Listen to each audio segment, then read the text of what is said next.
dim one. Very dim one. Yeah. Has there been any So I suns? found the weak one. Yeah. Luckily for us. Has there only been any suns that have been so big that have consumed the whole solar system?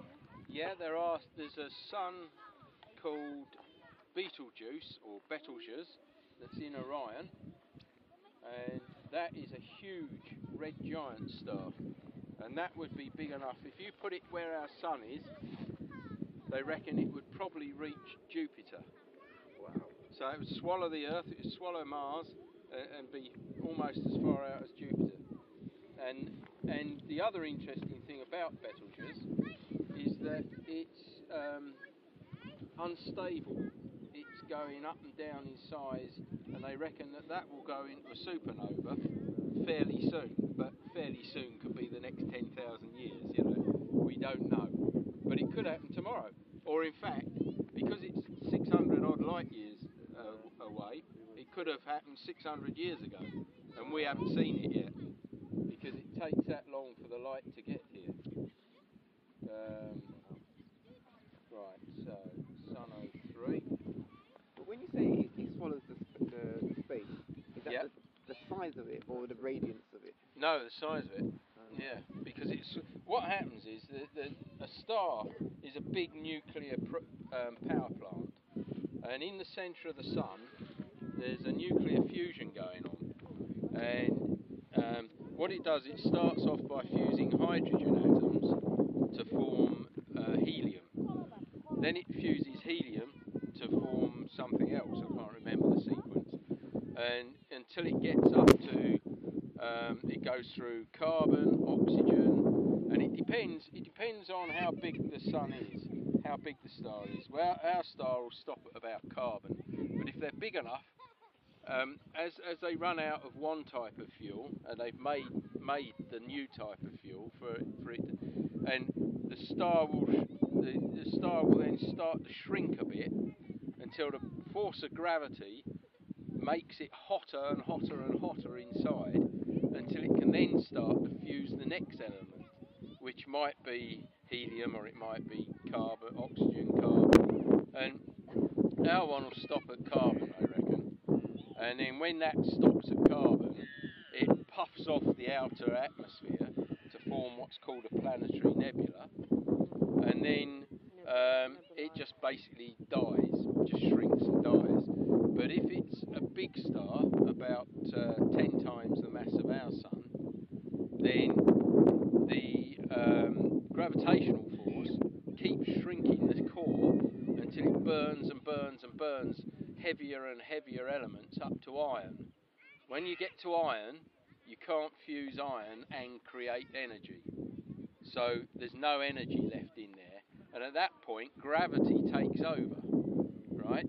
Now, in between the supernova, depending on the mass, if it's about between 4 and 10 solar masses, it will blow up. If it's heavier than 10 solar masses, it just carries on shrinking and shrinking and shrinking until it goes into a black hole. So the big suns, 10 to 20 times the size of our sun, will end up as a black hole. But not one of the supermassive black holes that are at the centre of our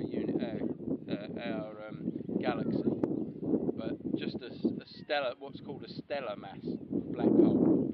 And there's probably lots of those floating around in the universe where suns have died, big suns have died. Because in the early universe, the suns were much bigger, and when they're bigger, they last for a lot less time because they burn the fuel more rapidly. So our sun, they reckon, has been around about 4.5 billion years. It's got about another 5.5 billion years to go, and it will burn like this for most of that time. How is the sun born? Sorry? How is the sun born? Well, what? Yeah, we'll get back to religion in a minute if we're not careful. But what? Yeah, there was a lot of hydrogen gas. After what they think happened, there was this big bang, and all the universe was formed, and the universe was full of hydrogen gas. And because of gravity, the gas gradually starts, the clouds of hydrogen gradually start shrinking together under their own gravity. And then as it gets smaller and smaller and smaller and smaller, it gets hotter and hotter and hotter. And then at some point, it's hot enough to fuse hydrogen into helium. And that's when your sun springs into life, basically. And so, but then those stars that were around at the beginning of the universe, which they think was about 13.7 billion years ago, those stars then explode. The big ones explode in supernovas, and when they explode, all of the chemicals that they made inside the sun during the nuclear fusion then get thrown out into space And create their own little suns. and start other clouds of hydrogen collapsing and things like that, and that will then create another sun. But one of the interesting things is that everything that's inside you guys,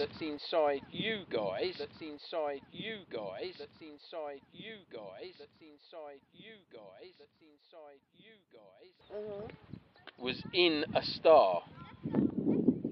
It was in a star 4, 5, 6, 10 billion years ago. All the chemicals on the Earth that are heavier than hydrogen and a little bit of helium, all of them were made inside a star. So you're stardust. Yeah, right? so you're stardust. You always knew you were good, didn't you? You always knew you were good, didn't you? You always knew you were good, didn't you? You always knew you were good, didn't you? You always knew you were good, didn't you? You always knew you were good, didn't you? You always knew you were Yay! So you go and tell your teacher that. So, which planet has got two suns?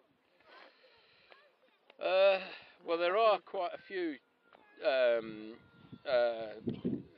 twin systems, twin solar systems, where they think there might be planets orbiting the two, but it's not as easy to set up a stable orbit of a planet around two suns that are also orbiting each other. So they're not sure yet, is the answer as to how many there are. So we have been able to see, identify that Venus has approached, right? How about the dwarf planet? The dwarf planet? Yeah. What, Pluto? Yeah. How long will the cycle be? For Pluto to go right the way round? Yes. The sun? No. Like Because we now go round the Venus sun once a year, Yeah. yeah. Venus goes round the sun every 226 days or something, Yes. 24 days. Mercury goes round, I think, is about 90 days. And then Mars goes round about every 2 years. And then Jupiter goes round, I can't remember what the orbital period of Jupiter is, but Pluto goes round in about 248? Yeah. Is it? Right, good. I was glad you said that because I was struggling to try and remember. But yes, that sounds right. Yeah, 248 years. So. Did you have a question, Kojo? No. I was curious about the calendars. Do you know anything about calendars based on Venus? No. There's the Mayan calendar. Oh, the Mayan calendar. Yeah. Well, there's a lot of stuff on the internet about the Mayan calendar and the end of the world. And there's some theories that say that the Mayan calendar just works on a very long cycle, and that at the end of it, it goes into the next cycle.